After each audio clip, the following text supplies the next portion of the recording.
அனைவருக்கும் என் வணக்கம். சிவன் அருள் அமுதம். அவனருளாலே அவன்தாள் வணங்கி என்று பாடினார் மாணிக்கவாசக சுவாமிகள்.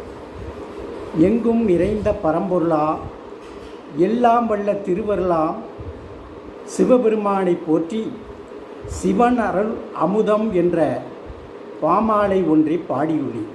அதை நூலாக வெளியிட்டுள்ளேன். சிவன் அருள் அமுதம் என பெயர் சூட்டி உங்கள் முன் படைக்கிறேன். இவை அனைத்தும் சிவன் அருளாலே நான் எழுதிய கவிதைகள். சிவபெருமானின் பெருமைகளை நான் உணர்ந்த அளவில் கவிதைகளாக வடித்துள்ளேன்.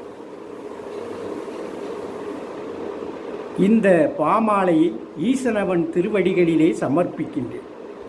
தென்னாடுடைய சிவனே போற்றி, என் நாட்டவர்க்கும் இறைவா போற்றி. திருச்சிற்றம்பலம்.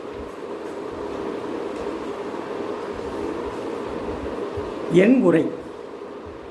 தித்திக்கும் தீந்தமிழின் சாரங்கள் அனைத்தையும் தித்திக்கும் தீந்தமிழின் சாரங்கள் அனைத்தையும் எத்திக்கும் பரப்பிடும் எண்ணம் கொண்டே எப்பாலார்க்கும் ஏற்ற முப்பால் தந்த வள்ளுவனின் பொற்பாதங்கள் பணிந்து போற்றி கன்னித்தமிழ் அன்னையின் கமல பாதங்களில் கன்னித்தமிழ் அன்னையின் கமல பாதங்களில் கன்னிப்புலவன் நான் இன்று கவியென எண்ணியே எண்ணத்தில் உரித்தவற்றை எழுத்தாக வடித்தேன்.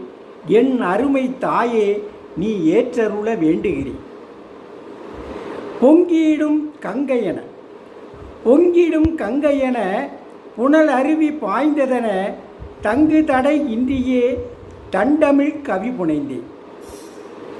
பொங்கிடும் கங்கையென புனல் அருவி பாய்ந்ததென தங்கு தடை இன்றியே தண்டமிழ் கவி புனைந்தேன். பொதிகை மலை பிறந்த பூங்குமரி பெண்ணே,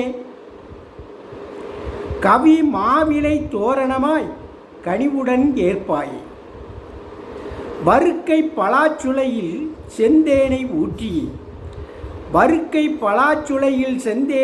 ஊற்றியே பெருக்கெடுத்து ஊறிடும் என் கவியினில் கலந்தே செங்கரும்பு சாரெடுத்து கற்கண்டையும் குலைத்து சிங்காரமாய் படைத்தே மகிழ்வுடன் ஏற்பாய்.